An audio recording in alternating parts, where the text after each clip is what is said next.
चैतन्य प्रभु नित्यानंद श्री अद्वैत गदाधर शिवासादि गौर भक्त वृंदा।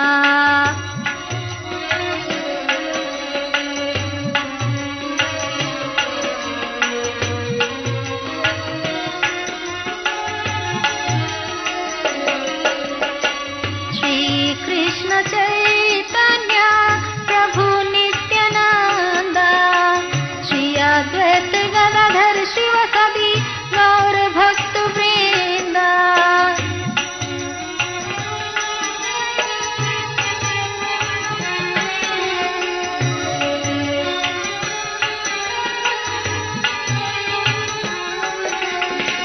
हरे कृष्ण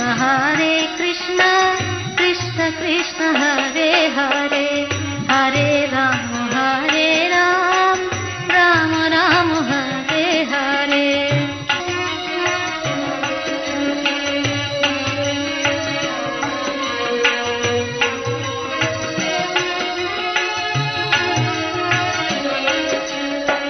हरे Krishna Krishna Krishna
Swang Namami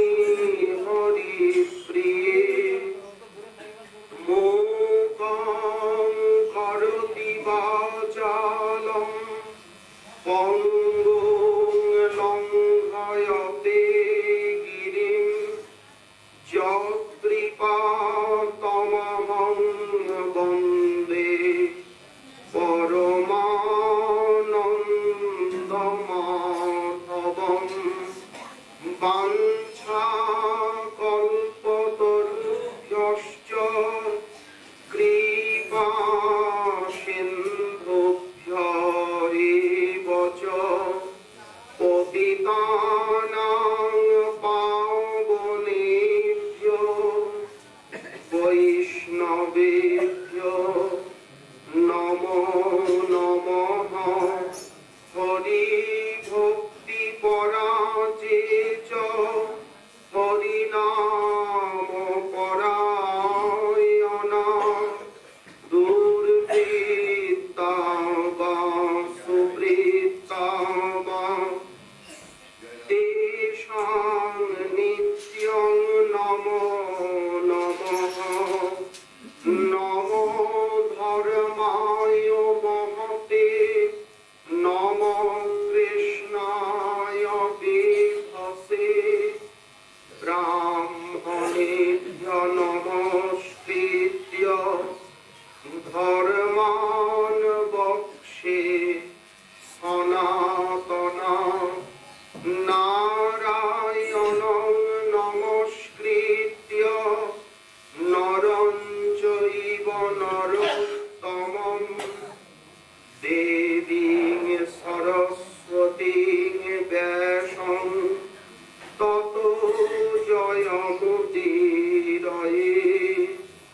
জয় রূপ সনাতন ভট্ট রঘুনাথ শ্রীজীব গোপাল ভট্ট দাস রঘুনাথ। এই ছয় গোসাইয়ের করি চরণ বন্দন, যাহা হইতে বিঘ্ন নাশ অভীষ্ট পূরণ। দুর্গমে পথিমেন্ধস্য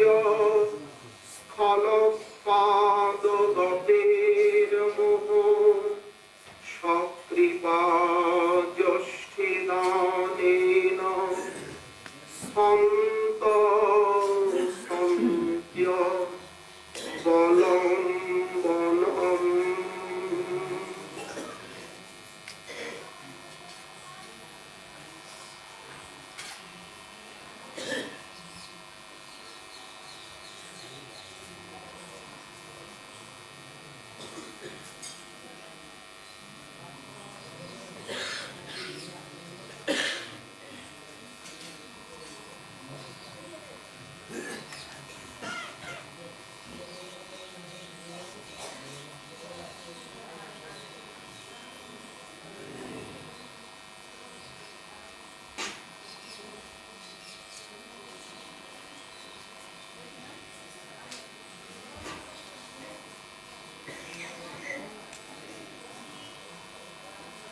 মাধুর্যয়ী মধুভি সুগন্ধি ভজন শরণাম্বুজানাং বনম।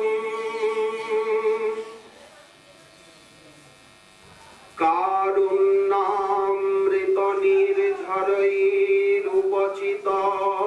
সপ্রেম হিমাচল। ভক্তাম্ভোধর ধোরণী বিজয়িনী নিষ্কম্প সম্পাবলী।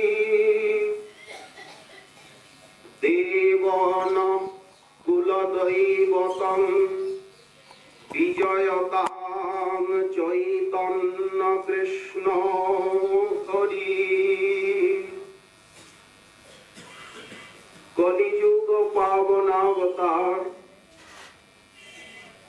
প্রেম পুরুষোত্তম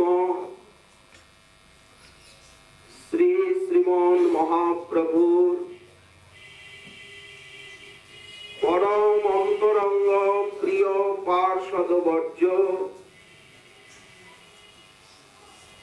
মহাকবি শ্রীল কর্ণপুর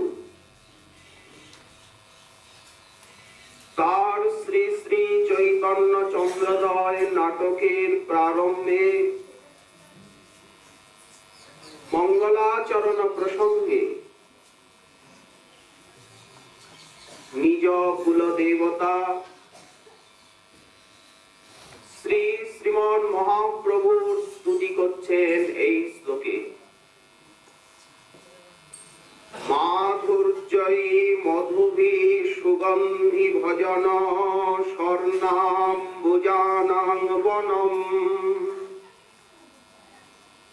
কারুণ্যামৃত নির্ঝরৈরুপচিত সৎপ্রেম হেমাচল ভক্তাম্ভোধর ধরণী বিজয়িনী নিষ্কম্প সম্পাবলী দেব ন কুলদৈবতম বিজয়তাং চৈতন্য কৃষ্ণ হরি। গৌরচন্দ্রিকা বা শ্রীমন মহাপ্রভুর বন্দনা করছেন এই শ্লোকে। এটি তো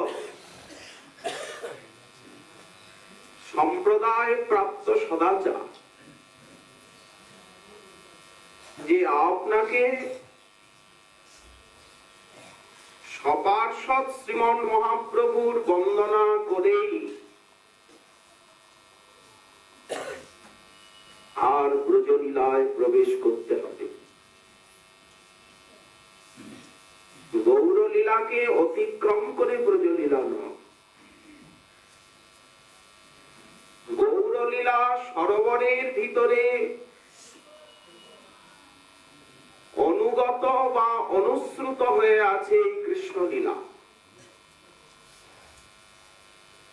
শ্রীল কৃষ্ণদাস কবিরাজ গোস্বামী চরণ বললেন,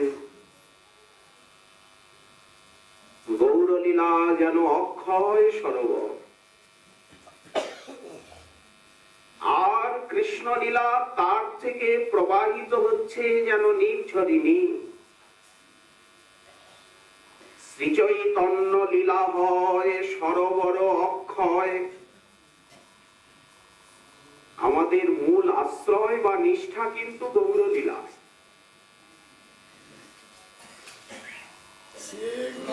সেখানে থেকে কৃষ্ণলীলারূপী অসংখ্য নির্ঝরিণী ধারা প্রবাহিত হচ্ছে। মনহংস চরাহ তাহাতে, মনহংসকে গৌরলীলা সরোবরে চড়াও। নিত্য গৌরলীলার শ্রবণ কীর্তন করো। কলিযুগে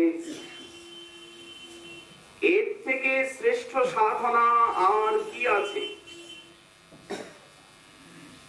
চৈতন্য চরিত্র শুন, শ্রদ্ধা ভক্তি করি, আর মাৎসর্য ছাড়িয়া মুখে বলো হরি হরি। মাৎসর্য চণ্ডালকে ত্যাগ করে, পরনিন্দা পরচর্চাকে কায় মনোবাক্যে বর্জন করে ত্রিনাদপি শ্লোকের যাজন করতে করতে গৌরলীলার শ্রবণ কীর্তন করে যাও। মাৎসর্য ছাড়িয়া মুখে বলো হরি হরি। এই কলিকালে নাহি আর ধর্ম। কে বললেন? বললেন দুইজনে বলেন। কে সিদ্ধান্ত দিতে পারে? গ্রন্থ ভাগবত আর ভক্ত ভাগবত। সিদ্ধান্ত দেবার ক্ষমতা তো এদেরই আছে। তাই বৈষ্ণব শাস্ত্র কহেন এই মর্ম, আর কোন ধর্মই নেই। মহাজন বললেন, অথবা কৃষ্ণলীলা যেন সরোবর,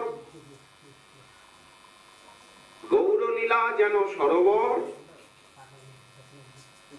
আর কৃষ্ণলীলা তাতে ফুল্ল শতদলের মতো শোভা পাচ্ছে। সরোবরেই তো কমল বিকশিত হয়।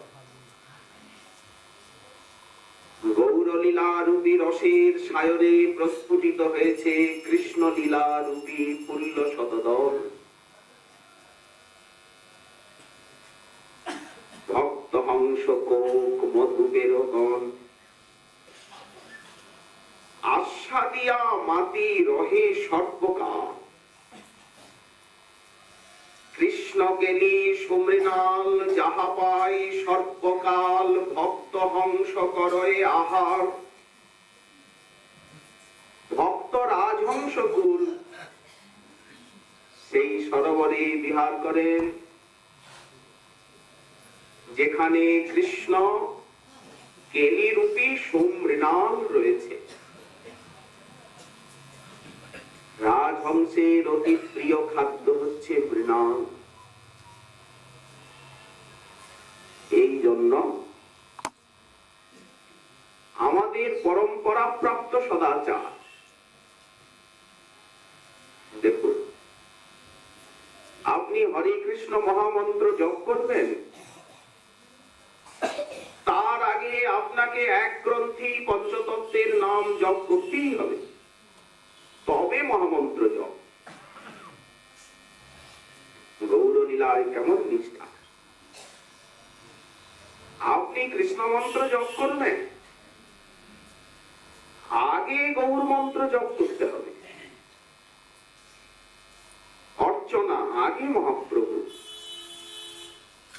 নিতাই গৌরাঙ্গে ভোগ লাগাবেন,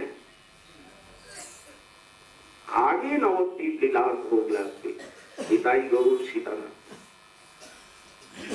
সব ব্যাপারে গৌরলীলা আগে। বন্দনা করবেন, আগে গৌরলীলা। চিন্তন করবেন, আগে শ্রীমদ মহাপ্রভুর লীলা, পরে গৌর লীলার আনুগত্যে কৃষ্ণ লীলা। মহাজন এমন ভাবে সুন্দর ভজন পরিপাটিটিকে বেঁধে দিয়েছেন যে আমাদেরকে আর নূতন করে কিছু ভাবতেও হবে না, করতেও হবে না। এ তো রূপ সনাতন শ্রীজীব রঘুনাথ তারা বিধান কর্তা, বিধানটা তো তারা দিয়ে গেছে। এই ছয় গোসাই শিক্ষা গুরু যে আমার। পরবর্তীকালে সিদ্ধ মহাপুরুষগণ সেই বিধিবিধানের অনুসরণ করেই চলেছে। আমাদেরকেও সেই মহাজন প্রবর্তিত যে সাধন পন্থা, তাই তো করতে হবে অবলম্বন। মহাজনের যেই পথ তাতে হব অনুরত, নিজে কোন একটা নূতন পথ মতের সৃষ্টি করলে কিন্তু হবে না, অপরাধ হয়ে যাবে মহাজনের কাছে। ওই যে আমনায় পরম্পরা, আমনায় ধারা চলে আসছে, ওটা তো নিত্য সিদ্ধ। সেখানে যদি আমি আমার মনের খেয়াল খুশি কিছু করতে যাই, একজন বলছে যে মহারাজ এই হরে কৃষ্ণ হরে রাম এসব না বলে রাধে কৃষ্ণ রাধে শ্যাম শ্যাম শ্যাম রাধে রাধে বললে জিনিসটা আর একটু ভালো হয় না? আরো সুসংস্কৃত হয় না? যাকে পাশ্চাত্য ভাষায় বলা হয় মডিফিকেশন, আরো সুন্দর সুসংস্কৃত করা, করলে কেমন হয়? ওইটা বললেন ভালো তো, খুবই ভালো। হরে রাম মানে রাধে শ্যাম, এই বিষয়ে কোনো সন্দেহ নেই, কিন্তু পুরাণে তো নাই। ওই নাম মহামন্ত্রের অর্থ কিন্তু তাই। 16 নাম 32 অক্ষর যুগল নাম। হরে কৃষ্ণ বলতে রাধে কৃষ্ণই, হরে রাম বলতে রাধে শ্যামী। কিন্তু মহাপ্রভু এত কাঁচা লোক নন, উনি নিজের মনে কিছু করেননি। যেমন পুরাণে আছে তারক ব্রহ্ম নাম কলিযুগের অনাদি সিদ্ধ। শুধু এই কলিতে নয়, প্রত্যেক কলিতেই এই তারক ব্রহ্ম নাম।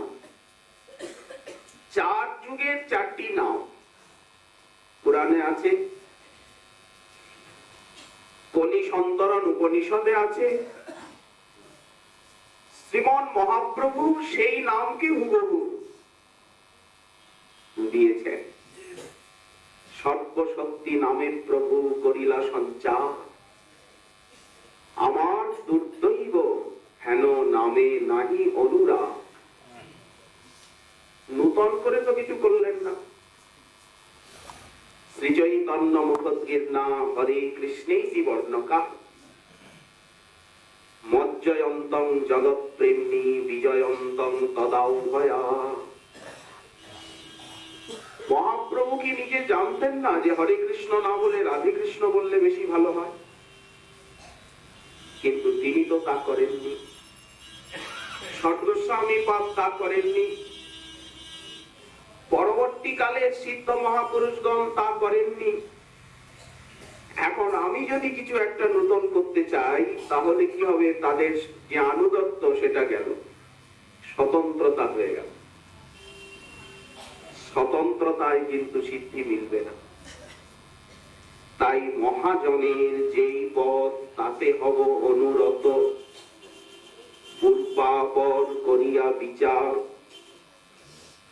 সাধু শাস্ত্র গুরু বাক্য তিনেতে করিয়া ঐক্য, আমি সতত ভাসিব প্রেম মাঝে। এইটা ঠাকুর মহাশয় বলছেন। আমরা কিন্তু কিছু নূতন করতে যাব না।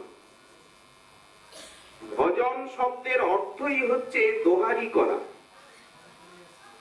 যে দোহারি করছে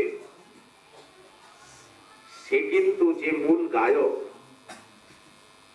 তিনি যেমন ভাবে গাইবেন, যে পর্দায় গাইবেন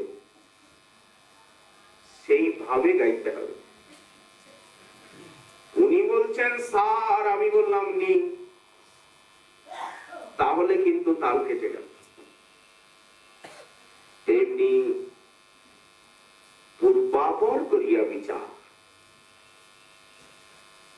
এখন সেই পূর্বাপর সদাচারটি কি? শ্রীমন মহাপ্রভুর বন্দনা করে নিতাই গৌরাঙ্গের কৃপা নিয়ে গৌর ব্রজলীলায় প্রবেশ। ইতি পূর্ব শ্লোকে রাধা রমণের চরণ কমলে বন্দনা করলেন কবি কর্ণপুর।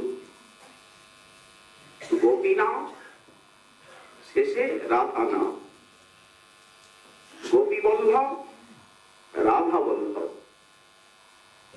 গোপী কান্ত গোপী রমণ, রাধা রমণ রাধা কান্ত। রাধারানী হচ্ছেন গোপী শিরোমণি। সর্ব গোপীষু শৈবৈকা বিষ্ণুর অত্যন্ত বল্লভা, গোবিন্দানন্দিনী রাধা গোবিন্দ মোহিনী।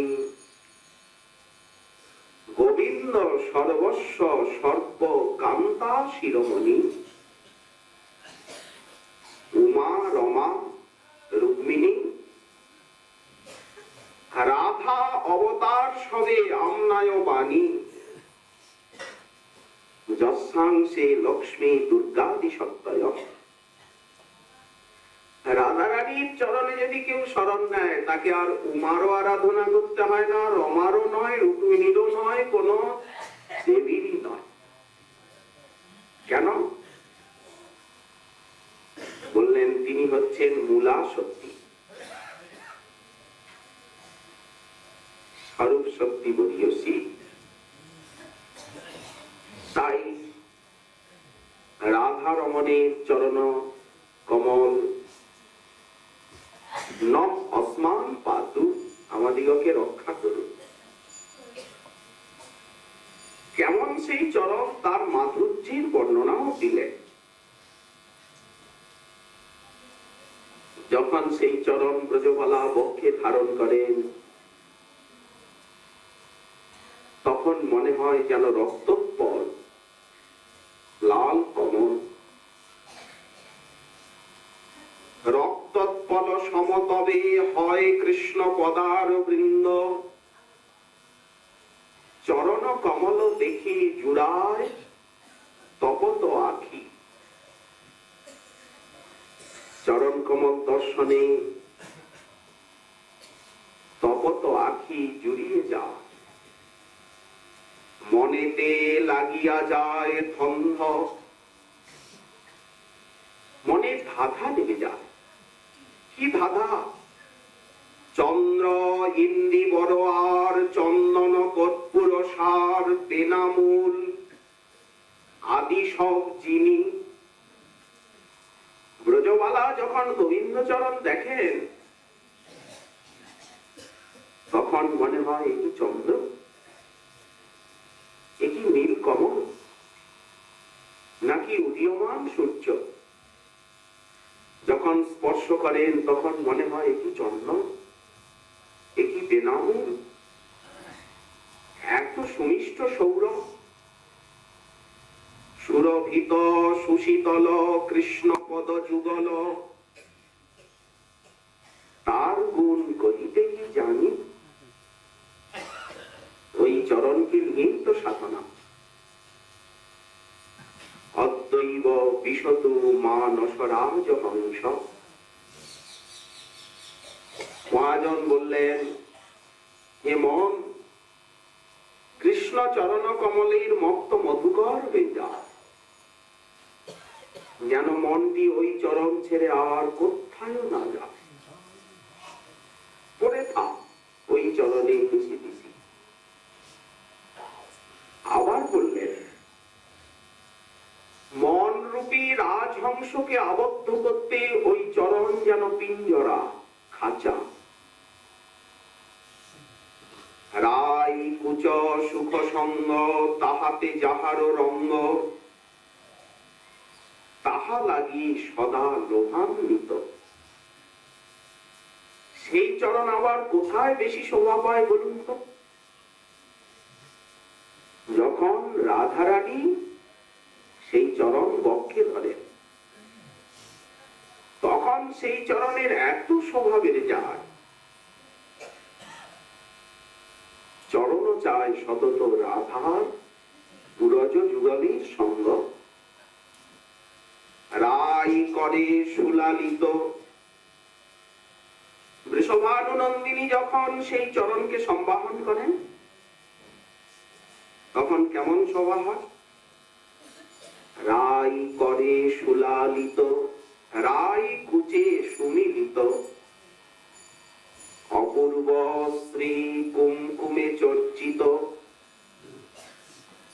রাধারানীর বক্ষের কুমকুমে চর্চিত সেই চরণ। শ্রীকৃষ্ণ পদাম্বুজে সকল লালিত্য রাজে, যত লালিত্য সব শ্রীকৃষ্ণ পদাম্বুজে যেন শরণ নিয়েছে। এই পদ সম্বাহন সদা বাঞ্ছে মোর মন, হইবে কি সে ভাগ্য উদয়। মহাজন বলছেন, প্রাণ চায় এই চরণ যুগল কবে সম্বাহন সুখ লাভ করব। গোবিন্দের চরণ যুগলের সম্বাহন সুখ কবে লাভ হবে আমাদের? আমরা তো আর শান্তরসের ভক্ত নই যে দেখেই আনন্দিত। যেমন সনক সনন্দন সনাতন সনত কুমার, তারা শান্তরসের ভক্ত। কাকে শান্তরস বলে? শান্তের স্বভাব কৃষ্ণে মমতা গন্ধহীন,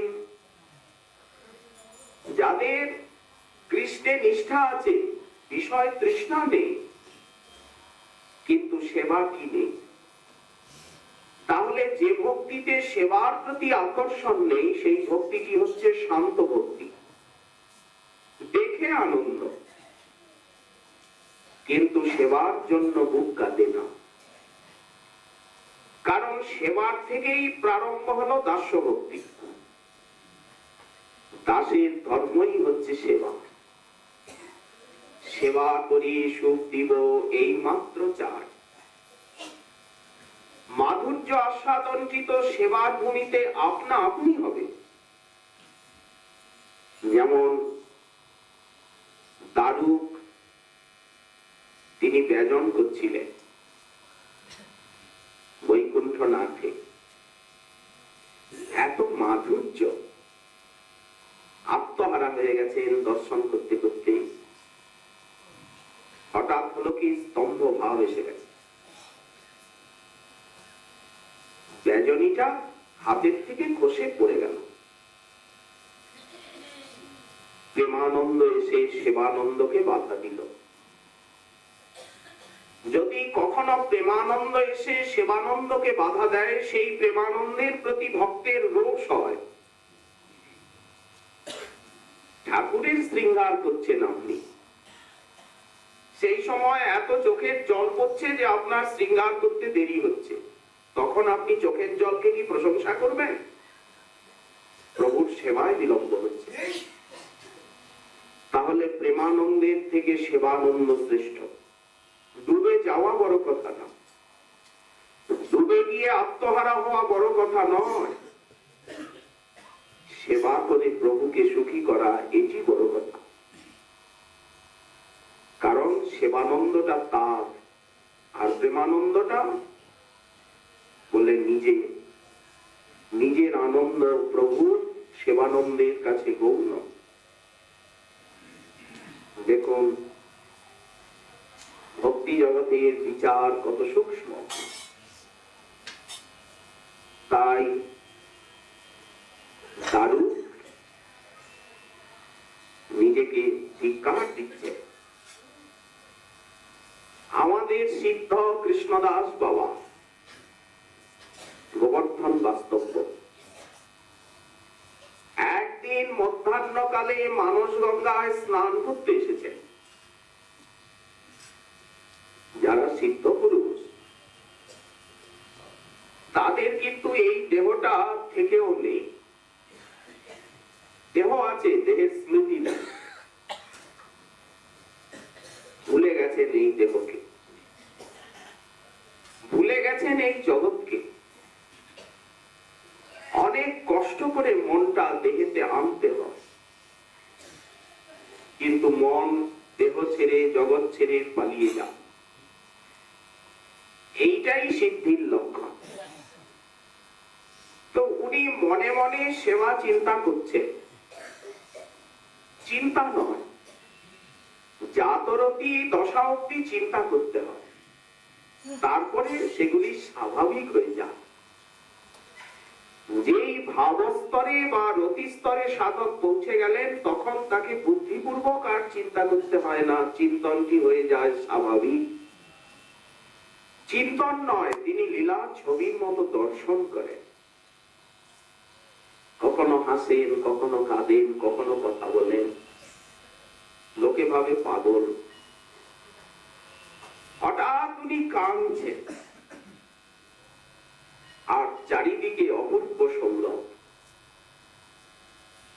যারা ঘাটে ছিলেন তারা জিজ্ঞাসা করলেন, বাবা এত সুন্দর মিষ্টি গন্ধ কোথা থেকে পাচ্ছি? মন প্রাণ মাতানো গন্ধ। বাবা বললেন, আপনারা জিজ্ঞাসা করছেন, আপনাদের কাছে গোপন করি কি করে? আমি বড় অপরাধী। কেন বাবা, কি অপরাধ করলেন? বাবা বলছেন, বিশ্বাস করবেন, আমি ঈশ্বরীর সেবায় যাচ্ছিলাম, আমার হাতে ছিল আতরের শিশি। এখন রাধা মাধবের হাস পরিহাস হচ্ছে, যুগল পরস্পর হাস্য পরিহাস করছে। হাস্য বিলাস রস কেবল মধুর ভাস, নরোত্তম মনোরথ করু। দর্শনে এবং শ্রবণে আমি ভুলে গেছি। হঠাৎ হাতের থেকে শিশিটা ফসকে পড়ে গেছে। ওটা তো মনের শিশি, মনের আদর, বাইরে তো কিছু নাই। সেই গন্ধটা আপনারা পাচ্ছেন। একে বলে গৌরীয় বৈষ্ণবের ভজন সিদ্ধি। মহাজন বলছেন প্রাণ তো চায় সেই কৃষ্ণ পদার বৃন্দ সম্বাহন করি, কিন্তু কবে মিলবে কে জানে। প্রেম না হলে তো মিলবে না। আমাদের তো শুধু কৃষ্ণ চরণারবিন্দের সেবা নয়, রাধারানীর চরণারবিন্দের বেশি সেবা। সতত রাধারানীর চরণে অলক্তকের মতো লেগে থাকা। আলতা যেমন লেগে থাকে না চরণে, চরণকে ছাড়ে কি আলতা, তেমনি গৌরীয় বৈষ্ণব অলক্তকের মতো রাধারানীর চরণে দিবা রাত্রি লেগে থাকবে। খনং চরণ বিচ্ছেদাৎ শ্রী সজ্জা প্রাণহারিণীম। এইটি গৌরীয় বৈষ্ণবের অপূর্ব সাধন পরিপাটি। রাধিকা দাসী যদি হয় অভিমান, শীঘ্র মিলই তব গোকুল কান। মহাজন বললেন গৌরীয় বৈষ্ণব রাধারানীর চরণ সৌন্দর্যে আত্মহারা। স্বয়ং গোবিন্দ তিনিও রাধা চরণারবিন্দের মস্তবধূক। কবি যে গোবিন্দের চরণের বর্ণনা দিচ্ছেন সেই গোবিন্দ ভুবন মোহন, তিনি আবার রাধারানীর চরণের আরাধক। কেন? রাধিকার প্রেম গুরু, আমি শিষ্য নট। আমি তো শিষ্য, গুরু তো বলি।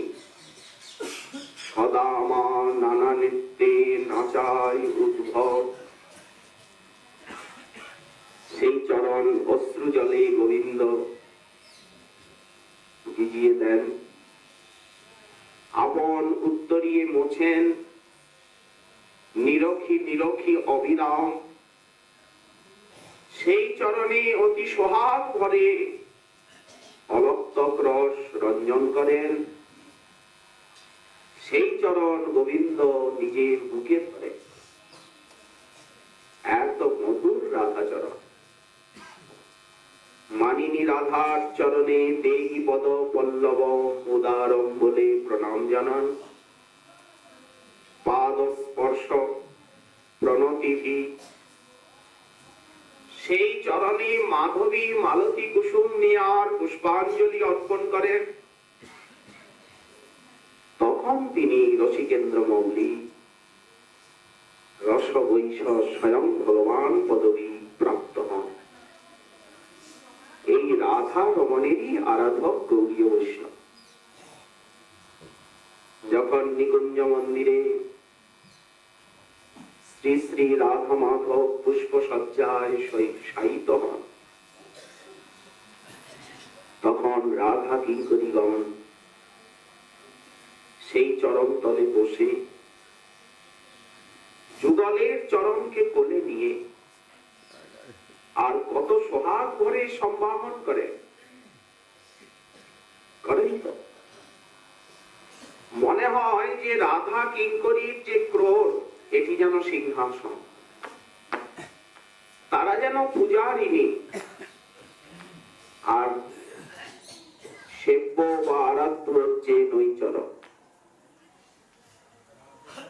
নয়নশ্রুতে পাত্র দেন,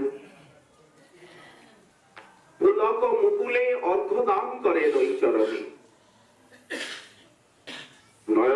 থেকে যে আনন্দাশ্রু বর্ষিত হতে থাকে তা যেন পাদ্য,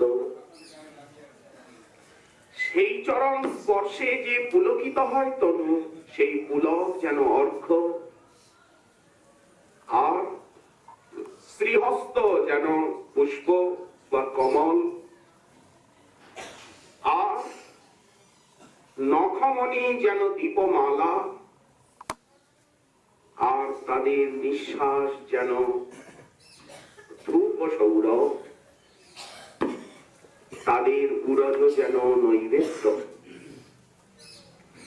এইভাবে গন্ধ পুষ্পে ধূপ দ্বীপে পাদ্য অর্ঘ্য ধূপ দীপ নৈবেদ্য, এই তো পঞ্চ উপচার। রাধা কিঙ্করীগণ পঞ্চ উপচারে যুগলের করেন চরণ সম্বাহন। সে এক অপূর্ব সাধনার নিধি, সাধনে ভাবিব যাহা সিদ্ধ দেহে পাব তাহা। পক্কা পক্ক মাত্র সে বিচার, অপক্কে সাধন রীতি। পাকিলে সে প্রেম ভক্তি ভগতি লক্ষণ তত্ত্ব সার, নিগুড় ভজন বার্তা। এই শ্লোকে কবি কর্ণপুর শ্রীমৎ মহাপ্রভুর বন্দনা করছেন। চৈতন্য কৃষ্ণ হরি বিজয়তাম, সেই চৈতন্য কৃষ্ণ রূপী যে হরি তিনি জয়যুক্ত হন, প্রার্থনা জানাচ্ছেন। সচিনন্দন গৌর হরির জয় হোক। শ্রীকৃষ্ণ চৈতন্য প্রভু স্বয়ং ভগবান, তাহার পদার বৃন্দে মোর সহস্র প্রণাম। হরি, এমন হরিকে কেউ কোনদিন পাননি। হরি শব্দের তো অনেক অর্থ, কিন্তু দুই মুখ্যতম, সর্ব অমঙ্গল হরে আর প্রেম দিয়া হরে মন। অমঙ্গল হরণ করে আর প্রেম দিয়ে হৃদয়কে ভরিয়ে দেয়। হরণ করবেন কেন অমঙ্গল? ঠাকুর যদি বলে তোমার যত পাপ তাপ অমঙ্গল আছে সব তুমি আমায় দাও, আমি তো ঝেড়ে দিয়ে দেব, বললেন না, দেব না, কখনো দেব না, আঁকড়ে ধরে আছি তো। যা আমার সাধন পথের অমঙ্গলজনক আমি তো তা আঁকড়ে ধরে আছি। ঠাকুর যদি বলে তাহলে কি দেব? কখনো দেব না। তাই তো গোপনে গোপনে ওনাকে চুরি করতে হয়। যে করে আমার আশ তার করি সর্বনাশ, ওই দেখুন গোপনে গোপনে চুরি করে, যে বস্তুর প্রতি আসক্তি। তবু যখন আশ ছাড়বেন না তখন তাকে দাসের অনুদাস করবে। এই জন্য মহাজন বলেছে আমি এত চতুর যে ঠাকুরকেও ফাঁকি দিতে চাই না। আমি কহি ভোজি বৃন্দাবন, আমি বলি যে বৃন্দাবনের উপাসক, বৃন্দাবনে আছি, কিন্তু আমার মন ঘুরে বেড়াচ্ছে বিষয় কাননে কচুর বনে। আছি বৃন্দাবনে, মন ঘুরছে কচুর বনে। দেখুন, কহিছি গোপীর ধর্ম, আমি কি বুঝেছি তার মর্ম? গোপী প্রেমের কথা বলছি, গোপিকার উজ্জ্বল নির্মল কৃষ্ণ প্রীতির সমাচার, কিন্তু আমি তার কি মর্ম বুঝেছি? স্বভাব ছাড়িতে নারী তিলে, স্বভাব তো ছাড়তে পারছি না। ওরে মন, এ তো বুঝিবার ভুল। তুমি কহিছ বেদের পার আর করিছ নিষিদ্ধাচার, তুমি ভাবিয়াছ আপনার মূল।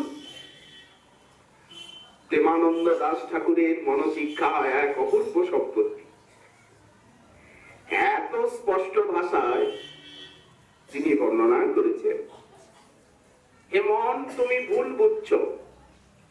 তুমি নিজেকে মনে করো সাধক বৈষ্ণব, কত কিছু, পণ্ডিত, ব্যাখ্যাতা, জ্ঞানী, গুণী, কত তোমার অভিমান অন্তরে, কিন্তু আসলে সব ফাঁকি। কেন? তুমি কহিছ বেদের পার, আর করিছ গোপনে নিষিদ্ধাচার। তুমি ভাবিয়াছ আপনার মূল। দেখো, ভক্তির বিরুদ্ধ যে কর্ম, তা তো আমি ত্যাগ করতে পারিনি অন্তরের সঙ্গে, এইটাই ফাঁকি। তুমি কহিছ বেদের পার, বলা সহজ, ছড় বেছর এক ধার দিয়ে বলা অতি সহজ, কিন্তু যখন এই কথাগুলো আচরণ করতে যাওয়া যায় তখন লজ্জিত হতে হয়। ছি ছি ছি ছি। তাহলে আচরণই তো সিদ্ধি, বললে তো কিছু হবে না যতক্ষণ আচরণ না করা যাচ্ছে। তুমি মুক্তিকে পুরুষার্থ বলি, তুমি ভক্তিকে পুরুষার্থ বলে আর মুক্তির প্রতি অনাদর করছো, এই তো। তুমি বলছো ভক্তি হচ্ছে পুরুষার্থ আর মুক্তি কিছু না। তুমি ইঙ্গিতে জানাও এই তত্ত্ব, কিন্তু অনিত্য অসার অর্থ তাহা যে সদাই প্রার্থ, জ্বালানি রজনী দিবামত্ত। তুমি বলছো আমরা ভক্ত, মুক্তি চুক্তি আমাদের চাই না, দরকার নেই কিছু। বেশ কথা, মেনে নিলাম, কিন্তু 5টা টাকা হারিয়ে গেলে কেন চোখের জল ফেলাও? কত অপচয় বোধ হয় কিনা? কেউ যদি আপনি না বলে তুই বলে ফেলে, কি তুমি বলে ফেলে, সঙ্গে সঙ্গে ভক্তি ভজন সব উল্টে যায়। দেখুন, কেউ যদি দণ্ডবত না করে আর চোখ রাঙায়, তখনই বোঝা যাবে কতখানি নিষ্ঠা, শ্রদ্ধা ভক্তি কত প্রগাঢ়। আসল কথা, ফাঁকি ঝুঁকি দিয়ে তো আর তাকে মিলবে না। আসলে শ্রীমদ ভগবত গীতা বললেন, মানুষ নিজেই নিজের শত্রু, নিজেই নিজের গুরু, নিজেই নিজের বন্ধন কর্তা, আর নিজেই নিজেকে মুক্ত করতে পারে। ঈশ্বর এই জাতীয় ক্ষমতা জীবকে দিয়েছেন। এইটি হচ্ছে ঈশ্বরের দান, অনুস্বাতন্ত্র। এইটি হচ্ছে জীবের জীবত্ব, পুরস্কার। ঈশ্বর জীবকে স্বতন্ত্রতা দিয়েছে। সেই স্বতন্ত্রতার দুরুপযোগের নামই হচ্ছে সংসার, আর সেই স্বতন্ত্রতার সৎ ব্যবহারের নামই হচ্ছে প্রেম বা ভক্তি। সেই স্বতন্ত্রতাই তো, সেই জীবের জীবত্বই তো। তাই শ্রীহরি করেন কি, আমি তো চাইলে দেব না, গোপনে গোপনে আমার যত অমঙ্গল সব হরণ করে নেন। তো হরণ যে করে নিলেন, ভিতরটা খালি হয়ে গেল না? বললেন শ্রীহরি তখন করেন কি, প্রেম দিয়ে মনটাকে ভরিয়ে নেন। যে মনে ছিল কামনা বাসনা, সেইগুলিকে হরণ করে নিয়ে এইবার প্রেম দিয়ে হৃদয়কে ভরিয়ে দিলেন। সর্ব অমঙ্গল হরে, প্রেম দিয়া হরে মন। তাই তিনি শ্রীহরি। কিন্তু এই যে হরণ এবং এই যে প্রেম দান লীলা, শ্রীমন মহাপ্রভুতেই পূর্ণ সার্থক রূপায়িত হয়েছে। তাই শ্রীমন মহাপ্রভুই হচ্ছেন হরি। কেন? এইভাবে প্রেম তিনি কোন ভগবৎ স্বরূপে দেননি। দিয়েছেন কি? মৎস্য কুর্ম বরাহ বামন নৃসিংহাদি অবতারে কয়জনকে তিনি প্রেম দিয়েছেন? কৃষ্ণ অবতারেও তিনি কাকে কাকে প্রেম দিয়েছেন? পুতনাকে দিয়েছেন? তৃণাবর্ত অঘ বক কংস এদেরকে কি দিয়েছেন? এই যে কুরুক্ষেত্রের রণাঙ্গনে অষ্টাদশ অক্ষহীনী সেনা, এরা কি কৃষ্ণকে দেখে প্রেম পেয়েছে? কই চালুর মুষ্টি কৃষ্ণের বিগ্রহের সঙ্গে এইরকম মল্ল ক্রীড়া করে কি প্রেম পেয়েছে?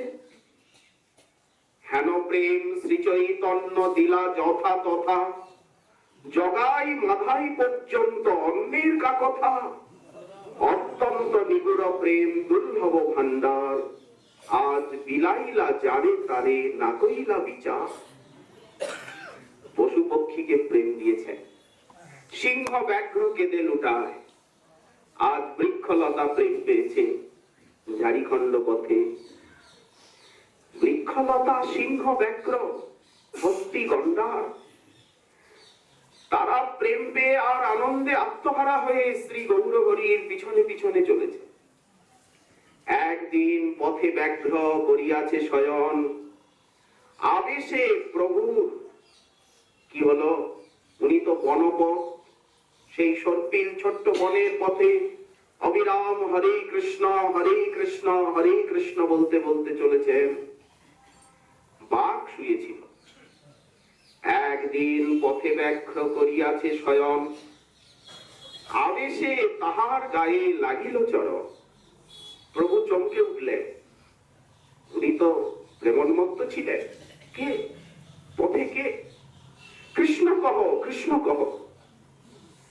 সঙ্গে সঙ্গে সেই ব্যাঘ্র আনন্দে প্রেমে মত্ত হয়ে কৃষ্ণ কৃষ্ণ বলি ব্যাঘ্র নাচিতে লাগিল। এটা কি লীলা পুরুষোত্তম কৃষ্ণে সম্ভব হয়েছে? মহাপ্রভুর দর্শনে স্পর্শে কেনা প্রেম পেয়েছে, কিন্তু শ্রীকৃষ্ণের স্পর্শে পুতনা, তৃণাবর্ত, চানুর, মুষ্টি, কংস কেউই তো পায়নি। কেন পাইনি? ওটা প্রেম পুরুষোত্তম অবতার নয়। আর শ্রী গৌরহরি তিনি হচ্ছেন প্রেম পুরুষোত্তম, প্রেম দিতেই এসেছেন। কাজে কাজে কি কহিব কত শত দুয়া অবতার, এখনই গৌরাঙ্গ চাঁদ পরানো আমার। সর্ব অবতার সার শিরোমণি শ্রী শ্রী গৌরহরি। কেন? বিষ্ণু অবতারে তুমি প্রেমের ভিখারি, শিব সুখ সনক আদি লইয়া জনাচারী। শিব সুখ সনক নারদ নিয়ে তুমি প্রেম উপভোগ করেছ। রাম অবতারে তুমি সেতু বন্ধ করেছ, মর্যাদা স্থাপন করেছ বর্ণাশ্রম ধর্মে। কিন্তু সে তো লবণ সাগরকে বেঁধেছ, বেশি দূর না, ওই লঙ্কা অব্দি 800 মাইল সাগর বেঁধেছ। এই তো, বেশি তো কিছু করনি। কিন্তু কলিযুগে ভবসাগরের উপরে তুমি সেতু বেঁধেছ। সেটা পাথরের সেতু নয়, হরিনাম সংকীর্তনের সেতু। কলিযুগে করিলে তুমি সংকীর্তন সেতু বন্ধ ভবসাগরের উপরে, ওই লবণ সাগরের উপরে নয়। আচ্ছা, সেই সেতুতে পার হয়েছে কারা? তোমার যে সেনা বানরকুল, অন্যেরা তো পার হতে যায়নি। কিন্তু এই সেতুতে সবাই পার হবে, যত পঙ্গু, জ্বর, অন্ধ সবাই পার হবে। কলিযুগে করিলে তুমি সংকীর্তন সেতু বন্ধ, সুখে পার হোক যত জড় পঙ্গু অন্ধ, তারা ভবসাগর পার হয়ে যাবে, তোমার ধামে চলে যাবে। কিবা গুণে পুরুষ কাণ্ডে, কিবা গুণে নারী, গোড়া গুণে বাদ হল ভুবন দশচারী। আজ চতুর্দশ ভুবন গৌরাঙ্গের গুণগানে মত্ত হয়ে গেছে, আখি পাইল জনমের অন্ধে। না জানিয়ে জপত, আপনারা জপ তপ করুন প্রাণ ভরে, আমি জপ তপও জানি না। আপনারা বেদ বিচার করুন, নানা শাস্ত্র অধ্যয়ন করুন, আমার রুচি নেই, ক্ষমা করবেন। না জানিয়ে জপ তপ এ বেদ বিচার, তাহলে আপনি কি করবেন? বাসু কহে গৌরাঙ্গ মোরে করো পাপ, আমি কেবল গৌর চরণেই শরণ নেব। পদকর্তা বাসু ঘোষ বলছেন, বাসু কহে গৌরাঙ্গ মোরে করো পাপ। অদ্ভুত গৌরীয় বৈষ্ণবের গৌর নিষ্ঠা। শ্রীমন মহাপ্রভু হচ্ছেন গৌরীয় বৈষ্ণবের পাঁজর। এই তো সেই যে চৈতন্য কৃষ্ণ হরি বিজয়তাম, তিনি জয়যুক্ত হন। একটা বিশেষণ দিচ্ছেন, নাম বলছেন চৈতন্য কৃষ্ণ। কেন চৈতন্য বলা হলো? কৃষ্ণ তো বটে, কৃষ্ণ, কিন্তু কৃষ্ণ বর্ণ নয়। কৃষ্ণ এই বর্ণ সদা যার মুখে, ওই যে কৃষ্ণ বর্ণম দিশা কৃষ্ণ। কেন মহাপ্রভুকে কৃষ্ণ বলা হচ্ছে? কৃষ্ণ জানাইয়া যে এই জগৎ কইল ধন্য। বর্ণ কৃষ্ণ নয়, সতত কৃষ্ণের বর্ণনা করছে। দেখুন, বর্ণে তিনি কৃষ্ণ নন, অথচ কৃষ্ণের বর্ণনা করছেন সতত, অবিরাম মুখে কৃষ্ণ নাম। চৈতন্য কেন? জগৎ অচৈতন্য ছিল, সেই অচৈতন্য জগৎকে আজ কৃষ্ণ বিষয়ক চেতনতা দান করে চৈতন্য সম্পাদন করেছেন, তাই তিনি চৈতন্য। কৃষ্ণ জানাইয়া যে জগৎ কইল ধন্য, অতএব নাম তার শ্রীকৃষ্ণ চৈতন্য। কবি কর্ণপুর বলছেন, শ্রীকৃষ্ণ চৈতন্য হচ্ছেন আমাদের কুলের দেবতা। কুল দৈবতম ন অস্মাকম কুল দৈবতম, আমাদের কুলের ঠাকুর, বংশের ঠাকুর। তাহলে আমরা সব নিতাই গৌরের বংশ, এই তো। কবি কর্ণপুর বলছেন যে আমাদের কুলের দেবতা সেই শ্রীকৃষ্ণ চৈতন্য হরি। কি করে মহাপ্রভু আমাদের কুলের দেবতা হলেন, আর আমরা সবাই মহাপ্রভুর বংশধর হলাম কি করে? প্রশ্ন এসে যায়। বললেন, দেখুন, এটা মায়াময় বংশ নয়, এই জড়দেহের বংশের কথা বলা হচ্ছে না। আমাদের আত্মাগুলো কার দাস? শ্রী কৃষ্ণ চৈতন্য প্রভু। অতএব আপনারা সবাই নিতাই গৌরাঙ্গের বংশধর। নিতাই আমাদের কুলের দেবতা, গৌর আমাদের কুলের দেবতা। কেন বলেন? এটা দেহের বংশ নয়, আত্মার বংশ। আত্মা তো তার চিৎকম, আত্মা তো তার বিভিন্নাংশ। এইবার গৌরচরণে সমর্পিত আত্মা হলো গৌরাঙ্গের দাস, তিনি প্রভু। এইটাই তো আমাদের কুল। অতএব সেই কুলের ঠাকুর আমাদের গৌরহরি। এ বিষয়ে যে শাস্ত্রীয় সিদ্ধান্ত। কেন কবি কর্ণপুর বলছেন গৌরাঙ্গ আমাদের কুলের ঠাকুর? সেই গৌরচরণারবিন্দে প্রণত হয়ে তিনি জয়যুক্ত হন। কতগুলি বিশেষণ দিচ্ছেন শ্রীমন মহাপ্রভু। শ্রী শ্রী রাধা গোপীনাথ জিউর কৃপা হলে আগামীকাল আবার এই বিষয়ে